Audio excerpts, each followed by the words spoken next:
ginintuang kasaysayan.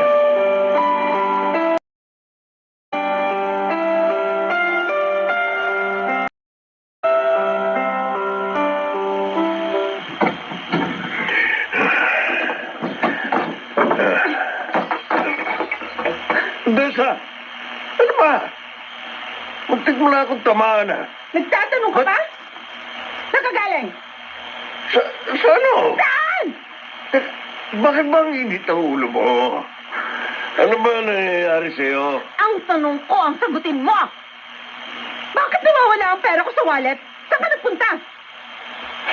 Galing ako sa ospital. Hospital? Ano ginawa mo doon? Dinala ko si Vincent. May sakit siya. Ano? Huwag mo sabihin, Ginamit ko ang pera mo dahil kailangan niya. hayop ka talaga. Hayop ka. Ano ba, ha? Hayop ka. Pero ko yan eh. Pero ko yan. Tigilan mo ko, nasasaktan na ako. Ano ba? Ayaw mo tumigil, ha? Aray ko. Sinuntok mo ako sa sikmo. Hindi ko sinasadya. Nabigla lang ako. Lumiya ka. Hayop. Lumayas ka na dito. Hindi na kita kailangan. Tessa. Lumayas ka na.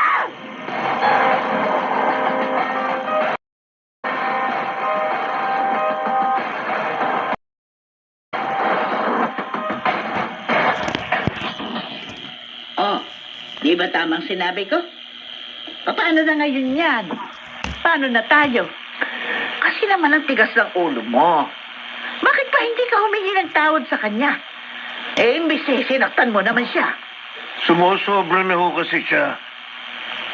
Masyado na niyang tinatapakan ng pagkalalaki ko. Eh, dahil inutil ka, wala kang ginagawa para mapasaya mo siya. Kaya natural lang na pagmalakihan ka. Kanino mo ba talaga kayo kampi? Ako na nga itong minamaliit ni Odessa. Sa kanya pa rin ang simpatihan niyo. Eh, kung kampihan kita, mabumusog ba tayo? Mapapakain mo ba ako ng maayos? Mabibigyan mo ba ako ng pera? Nay. Ha? Oh, tumigil ka na.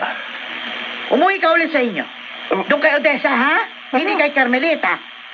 Magmakaawa ka. Lumuhod ka kung kinakailangan. At wag na wag kang tatayo hanggat hindi ka niya napapatawad.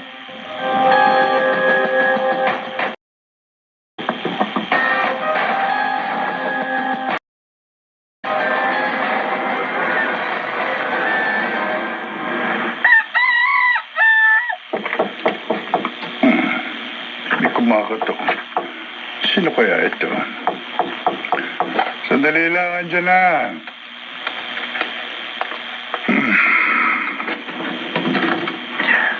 Manfredo, Vincent. pwede ho bang tumuloy? Sige, tuloy ka, halika. Salamat ho. Ay, maupo ka. Mabuti naman. Nagpunta ka rito. Aba, alalang-alala na ang nanay mo. Bakit naman ho siya mag-aalala? Alam mo bang may nagpuntang babae sa inyo? At sinabing patay ka na? Nabaril ka raw. Kaya yun, hindi mapakali si Carmelita. Ano ho? Oo. Kaya kung ako sa iyo, umuwi ka na sa inyo. Magpakita ka sa nanay mo. At teka nga pala, bakit mo ba naisipang bisitahin ako nang napakaaga? Gusto ko lang ho kasing magpasalamat sa inyo. Magpasalamat saan? Sa pagdala niyo sa akin sa pampublikong ospital na yon. At sa perang ibinigay ninyo. Ano? Malaking naitulong yun sa akin. Kung hindi sa inyo, baka kung ano nangyari sa akin. Dahil sa sobrang taas ng laglat ko. Teka lang, Vincent. Bakit po? Ang totoo, hindi ko alam ang sinasabi mo. Wala akong matandaan. Ano po bang ibig niyong sabihin? Hindi ako ang nagdala sa iyo sa ospital. At wala akong ibinibigay na pera sa iyo. Kung ganun, sino? Wala ho akong naisip na iba, Mang Fredo. Kayo lang ang alam kong gagawa sa akin nun. Dahil kayo lang ang totoong nagmamalasakit sa akin. Hindi katulad ni Itay, na walang pakialam sa kanyang mga anak. Sana, Mang Fredo, hindi na lang siyang naging ama ko.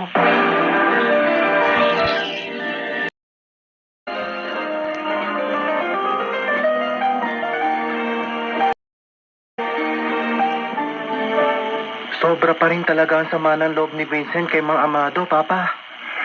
Hindi natin siya masisisi, anak. Pinabayaan sila ni Amado.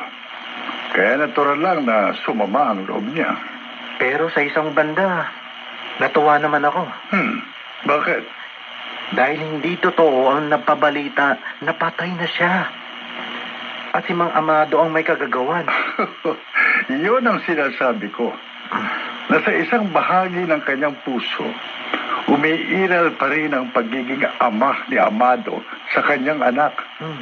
Dahil kung hindi, matapos ng ginawa ni Vincent sa kanya, kung hindi kulungan, dapat pinaghigantihan na siya.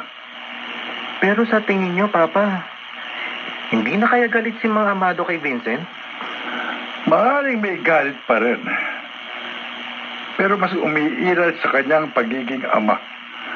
At isang magandang senyales yun, anak. Magandang senyales, Papa? Na may pag-asa pang bumalik si Amado sa kanyang pamilya.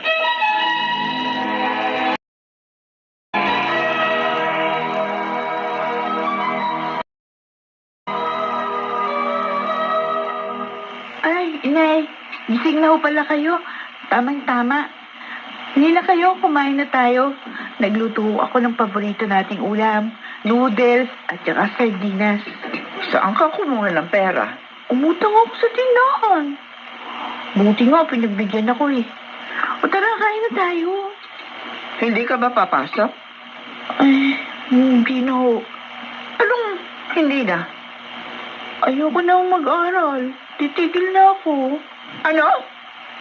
Joanna, bakit? Gusto ko na lang magtrabaho para makatulong sa inyo. Pwede naman na akong pumasok kahit nakakatulong, hindi ba? Aray, bakit niyo tinamig yung pagkain?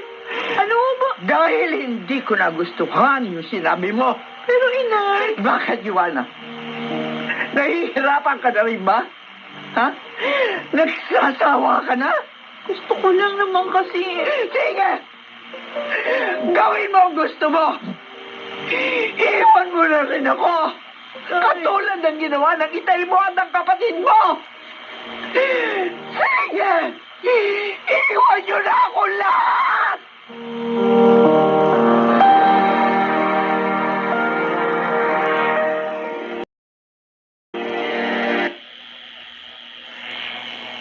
Pasamantala po nating... Well, tingnan natin. Baka.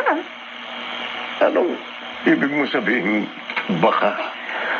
Amado, nakalimutan mo na ba? May isa ka pang kasalanan sa akin na dapat mo pang ihingi ng tawad. Anong kasalanan? Oh, talaga nga palang hindi mo na natatandaan. O din sasabihin mo. At kung kinakailangan lumuhod uli ako at halika ng mga paa mo, gagawin ko. Talaga? Oo. Hindi na. Nagawa mo na eh. Siguro iba naman. Para mas exciting. Gagawin mo ba? Gagawin ko. Okay. Pero bago yun, sasabihin ko muna sa'yo ang naging kasalanan mo. Hindi ba? Nag-usap tayo. At nangako ka sa akin, nagaganti ka sa anak mo? Huh? Pues, gawin mo. Gumanti ka sa kanya. Patayin mo siya.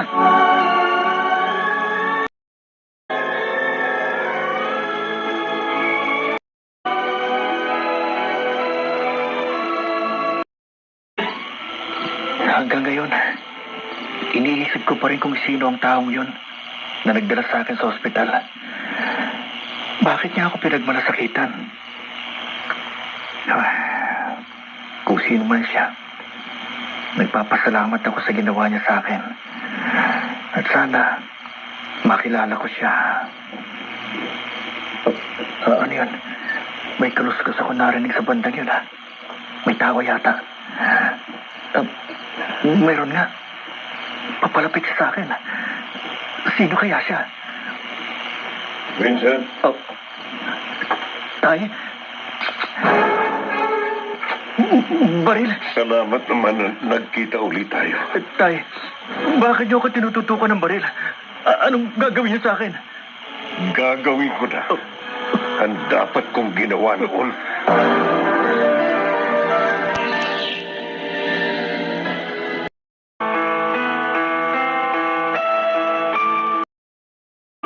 Sa pangalawang pagkakataon, magawa na nga kaya ni Amadong gusto ni Odessa.